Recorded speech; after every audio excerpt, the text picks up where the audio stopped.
With the release of Solo, a Star Wars story, mere weeks away, the film has had no shortage of controversy. Stories of troubles behind the scenes, clashing visions, a last-minute change of directors, and extensive reshoots have dogged the film's production.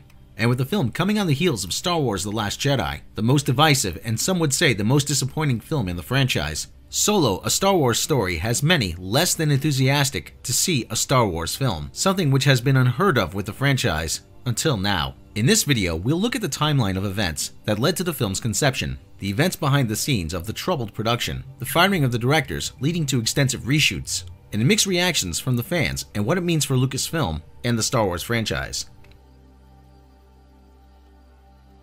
Shortly before selling Lucasfilm to the Walt Disney Company for $4 billion in 2012, Star Wars creator George Lucas had started production on a film about the early career of a young smuggler named Han Solo. Lucas hired original trilogy screenwriter Lawrence Kasdan to write the script. Kasdan, however, was already committed to finishing the script for Star Wars: The Force Awakens. Kasdan passed the scriptwriting duties to his son John until he was available to commit to working on Solo. News of standalone films started trickling out in 2014, when it was announced that Gareth Edwards would be directing Rogue One: A Star Wars Story. It wasn't until a year later at the Star Wars Celebration in Anaheim that plans for a Han Solo film were formally revealed. The announcement for a Solo movie also came with news that a Boba Fett film was also in the works, which at the time was to be directed by Josh Trank. Plans for that film quickly fell apart after Trank's Fantastic Four hit theaters. The Han Solo film was to be directed by the Lego Movie directors Phil Lord and Chris Miller, based on a script by Lawrence and John Kasdan. Lucasfilm president Kathleen Kennedy would serve as producer. Lawrence Kasdan and Jason McGattlin would serve as executive producers. On the surface, it would seem that Phil Lord and Chris Miller were an unusual choice to direct a Star Wars movie. Largely known for comedies like the Jump Street series and the animated films Cloudy with a Chance of Meatballs and the Lego movies, they seem to have little to no experience in directing any sort of science fiction or action-adventure films whatsoever. But with their ability to combine characters and sarcastic humor, to Kathleen Kennedy it would seem that, at least on paper, they were a perfect fit. In January of 2016, Variety reported that the shortlist of actors to play Han Solo had been narrowed down to about a dozen. Some of the names included on that list were Miles Teller, Ansel Elgort, Dave Franco, Jack Rayner, Scott Eastwood, Logan Lerman, Emery Cohen, and Blake Jenner. In May of 2016, it was reported that Hail Caesar star Alden Ehrenreich would be cast as the titular hero. It was news which disappointed quite a large number of fans, who had been hoping Age of Adeline's Anthony Ingruber would land the role. Ingruber had already played a young version of Harrison Ford's character William Jones in Age of Adeline. Just lose the brake, I'll give you a push. In a 2008 YouTube video of him doing an impression of Han Solo in the original Star Wars had gone viral. Han Solo, I'm Captain of the Millennium Falcon. Cheerier tells me you're looking for a passage to the Alderaan system. 2 months later, Ehrenreich was revealed as the star of the yet untitled Han Solo movie at Star Wars Celebration Europe 3. Director Chris Miller called the decision to cast Ehrenreich one of the hardest casting challenges of all time. I mean, the biggest boots to fill you can possibly imagine. You know, try to get someone who can capture all of those essences that you think of as Han. And so we did a very, very, very exhaustive search. We saw over 3,000 people for the part. And turns out that was a total waste of money, because the person who got the part was the first person to audition. Kathy, I apologize for wasting that. I've taken that out of your salary. Okay, it's fair. The final cast now included Woody Harrelson, Community and Atlanta star Donald Glover, Emilia Clarke, Thandie Newton, Phoebe Waller-Bridge, Joonas Suotamo, and Avengers: Age of Ultron's Paul Bettany. With casting now complete, Lucasfilm announced that principal photography would begin on February 20th, 2017. Little did anyone realize there would be trouble on the horizon. I got a bad feeling about this. Soon after filming started in the spring of 2017, reports started surfacing that many at Lucasfilm were unhappy with Ehrenreich's acting ability. So much so that Lucasfilm had to bring in an acting coach to assist Ehrenreich on set. And behind the camera, all was not well either. Friction began to develop between Kennedy and Kasdan and directors Lord and Miller, as neither seemed to be on the same page regarding the direction of the film. Lucasfilm allegedly hired the duo to add a comedic touch to the film. Lord and Miller were seemingly under the impression that they were hired to make a comedy. Lucasfilm were also unhappy with the directing duo's improvisational style, feeling it was shifting the story off course. Kasdan was also unhappy that his script was not being shot word for word. In an effort to appease Kasdan, Lord and Miller filmed scenes as written, but did additional takes, oftentimes up to 30 takes, each with a different delivery. Lord and Miller were refusing to compromise on the way to approach certain scenes. They were choosing to shoot scenes from fewer angles, which reduced the number of options available in editing. These factors strained the relationship between the directors and Lucasfilm. Rumors of the enormous amount of takes needed on the set and time wasted began to circulate, and when Lawrence Kasdan arrived on the set in London at the behest of Kathleen Kennedy, Lord and Miller were reportedly unhappy, feeling that Kasdan was now serving as a shadow director. According to Vulture on March 26, 2018, a source cited claims that even though they never saw Kennedy and directors Lord and Miller openly quarreling, it was obvious that as little as a month into production, the duo's find-it-in-the-editing-bay style didn't mesh well with what the studio wanted. The numerous takes that Lord and Miller wanted slowed production to a crawl. They also were seemingly unable to coax a solid performance out of leading man Ehrenreich. According to The Hollywood Reporter, on June 26, 2017, the situation had reached a boiling point.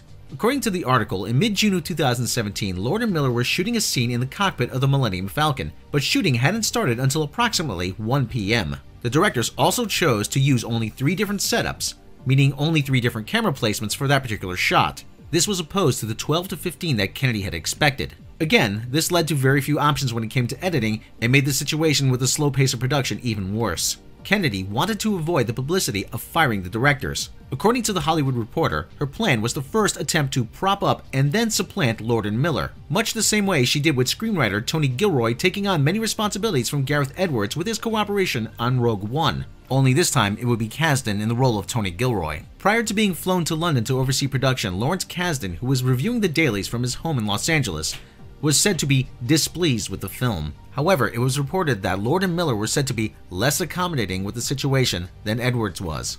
A decision now had to be made. On June 20th, 2017, it was announced that Lucasfilm's Kathleen Kennedy, with the backing of Disney's Alan Horn, had fired directors Phil Lord and Chris Miller. In a statement, Kennedy said that, "Phil Lord and Chris Miller are talented filmmakers who have assembled an incredible cast and crew, but it became clear that we had different creative visions on this film, and we've decided to part ways. A new director will be announced soon." In a statement of their own, Phil Lord and Chris Miller said, "Unfortunately, our vision and process weren't aligned with our partners on this project. We normally aren't fans of the phrase creative differences, but for once, this cliche is true. We are really proud of the amazing and world-class work of our cast and crew."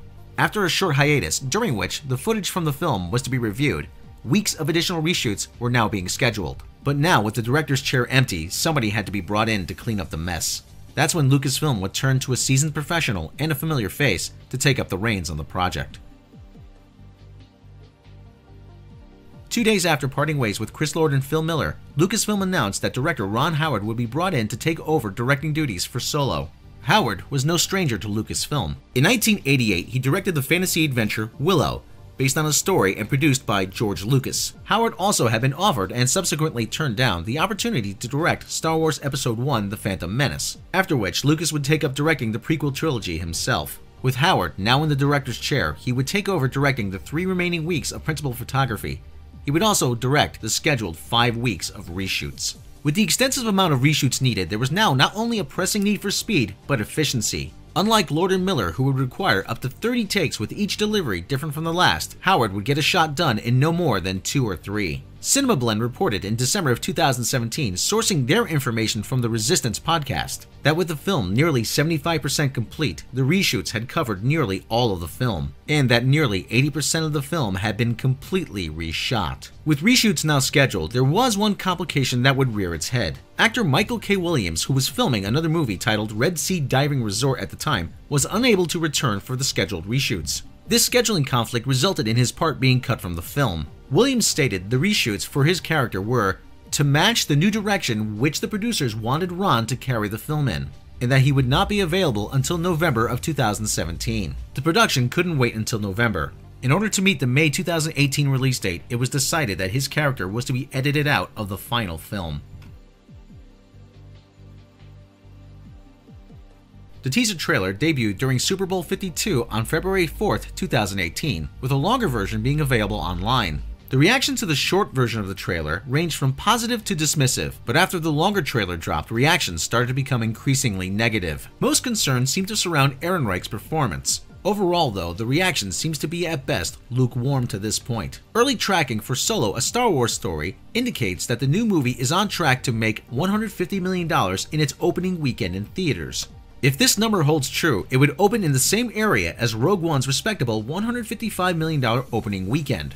So far, things seem to be on track for Solo, but with the turmoil surrounding the film's production and the response to the trailer, Ehrenreich, and the fan reaction to The Last Jedi, we will have to wait and see if any of these things factor into the opening weekend box office. Another recent tentpole film that underperformed massively to early predictions was last year's Justice League, which seemed to be affected by similar circumstances as well as a very divisive earlier film in the series.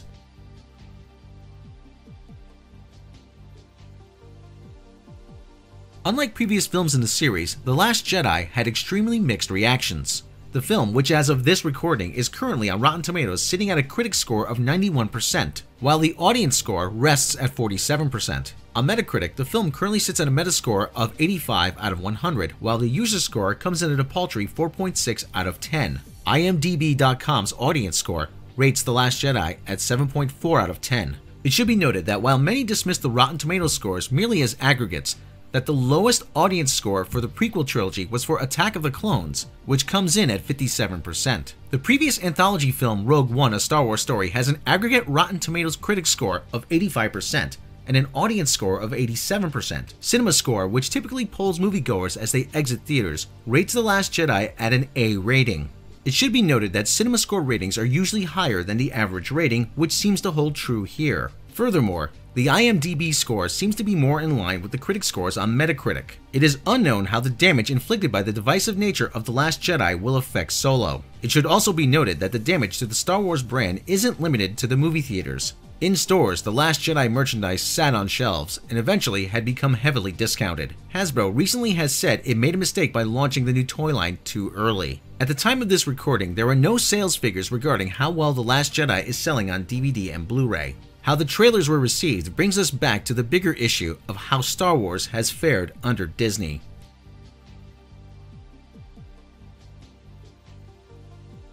Disney bought Lucasfilm in 2012 and had plans to release a movie every year. Lucasfilm president Kathleen Kennedy was an assistant to George Lucas and Steven Spielberg and handpicked by George Lucas to run Lucasfilm. But how much past success was actually due to her? Criticized for politicizing Star Wars, previous directors have failed under her watch. Movies have grossed big, but recent ones not as big as they should have, and toys aren't selling. She hired a largely unproven director for The Last Jedi and gave him a trilogy before it even hit theaters. A director who made the most divisive film in the franchise's history and continues to antagonize fans on Twitter. Kennedy pushed for summer releases. If this gamble doesn't work, her future at Lucasfilm is far from certain. A change of showrunner could mean a change of direction. Let us know what you think in the comments. If you like this video, then please click the subscribe button. And don't forget to click the bell icon to be notified for all the latest uploaded content. Due to recent changes to YouTube's monetization policies, we'd also like to ask you to please consider supporting Midnight's Edge and its sister channel Midnight's Edge After Dark through Patreon. As thanks for their support, patrons will receive early notifications of mini-documentaries, special behind-the-scenes making of the Edge videos, bloopers, outtakes, lost episodes, and more. You can support the channel for as little as $1 a month. Be sure to check back for news and analysis on the corporate politics behind your favorite genre movies, as well as updates and discussion here at Midnight's Edge.